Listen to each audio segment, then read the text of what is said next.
Assalamualaikum warahmatullahi wabarakatuh. Perkenalkan, nama saya Akbar Ahmad Ramadan. NIM saya 211250036. Saya berasal dari Adres Bahasa Indonesia semester 1. Nah, di sini saya akan membahas sedikit materi tentang manusia dan kebudayaan. Sebelumnya, kalian pasti sadar bahwasanya manusia itu adalah makhluk yang luar biasa, karena manusia tidak hanya berbicara dan berpikir, tetapi manusia juga bisa menciptakan ilmu, seni, budaya yang bisa memperkaya peradaban dunia. Nah, di video kali ini kita membahas banyak hal yang menarik. Yang pertama, apa yang membuat manusia berbeda dari makhluk yang lain. Yang kedua, bagaimana manusia punya daya dan aspek yang unik. Ketiga, serta bagaimana bisa membuat kebudayaan yang indah dan beragam. Pertama-tama kita bahas posisi manusia dengan makhluk lainnya. Manusia menepati posisi yang istimewa. Kalau hewan bertindak berdasarkan naluri, manusia bisa berpikir secara rasional, menimbang baik dan buruk, serta bisa memutuskan sesuatu kesadaran dan tanggung jawab. Manusia juga bisa disebut sebagai Homo sapiens, yang artinya makhluk berpikir. Karena berpikir inilah manusia bisa menciptakan ilmu pengetahuan, teknologi, dan kebudayaan. Contohnya, dari batu, manusia bisa menciptakan alat. Dari api, manusia bisa memasak dan membuat logam. Dari komunikasi, manusia bisa berpikir, berbicara, dan menulis. Jadi bisa disimpulkan kalau manusia itu tidak hanya makhluk biologis, tetapi makhluk yang spiritual, sosial, dan kultural. Sekarang kita bahas mengenai aspek utama yang dimiliki oleh manusia. Secara umum, manusia mempunyai dua aspek utama, yaitu yang pertama aspek tubuh atau jasmani, dan yang kedua jiwa atau rohani. Nah, tubuh biasanya bisa kita lihat seperti kaki, tangan, muka, dan lainnya. Sedangkan jiwa tidak bisa dilihat. Itu biasanya berupa perasaan, pikiran, dan kesadaran diri. Keduanya saling terhubung dan tidak bisa dipisahkan. Tubuh tanpa jiwa hanyalah raga kosong, sementara jiwa tanpa tubuh tidak bisa mengekspresikan dirinya sendiri. Keseimbangan antara tubuh dan jiwa sangatlah penting. Misalnya, kalau seseorang terlalu memikirkan hal materi tanpa melupakan batin, hidupnya bisa terasa hampa.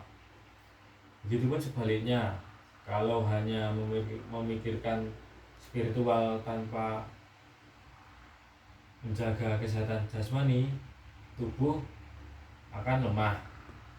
Maka dari itu, manusia yang seutuhnya adalah manusia yang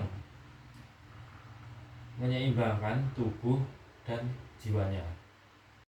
Nah, selanjutnya kita bahas tentang daya manusia.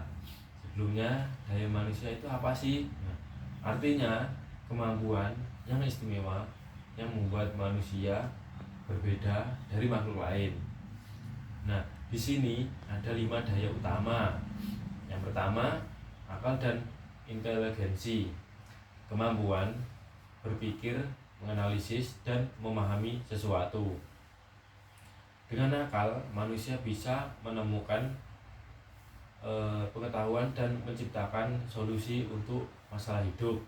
Nah, yang kedua, perasaan dan emosi, kemampuan untuk mencintai, berempati, marah, bahagia, atau sedih.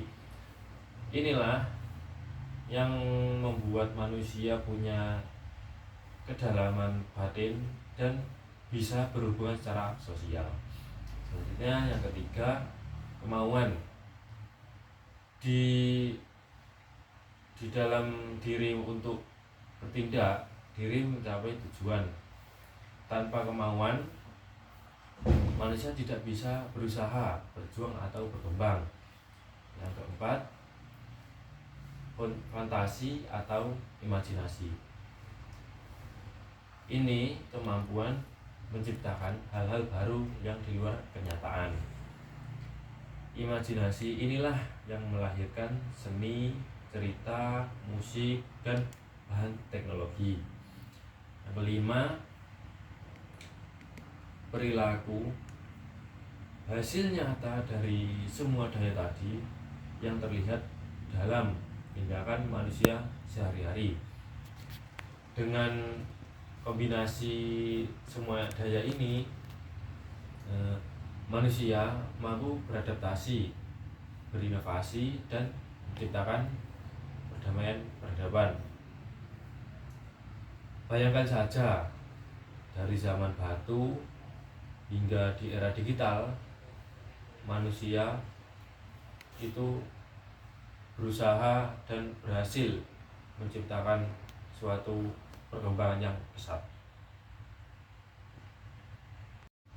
Berikutnya kita bahas tentang tipologi manusia. Nah, tipologi berarti pengelompokan manusia berdasarkan ciri-ciri tertentu. Dari sisi fisik, kita bisa melihat perbedaan tubuh, warna kulit, atau ras.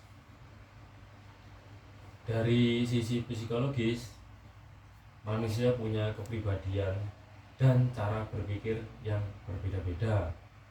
Sedangkan di sisi sosial dan budaya, perbedaan tampak pada adat, kebiasaan, dan menilai yang dianut, dan dalam kehidupan sehari-harinya. Dengan memahami tipologi manusia, kita belajar bahwa setiap orang itu mempunyai kepribadian masing-masing dan unik gitu. Tidak ada yang lebih tinggi atau rendah, semuanya berharga dan saling melengkapi dalam kehidupan. Nah, teman-teman, kita sekarang sampai ke inti pembahasan, yaitu tentang kebudayaan. Nah, kata budaya berasal dari bahasa Sanskerta budaya, yang berarti akal atau budi. Artinya, kebudayaan lahir dari cipta, rasa, dan karsa manusia itu sendiri. Nah, kebudayaan mencakup banyak hal, seperti cara hidup dan berinteraksi, bahasa dan kesenian, sistem kebudayaan dan nilai moral, hingga ilmu pengetahuan dan teknologi. Nah, semua itu adalah hasil karya dan pemikiran manusia yang diwariskan dari generasi ke generasi. Jadi, kebudayaan bukan sekedar tarian atau pakaian adat, tapi juga cara berpikir, cara berperilaku, dan cara hidup manusia dalam masyarakat.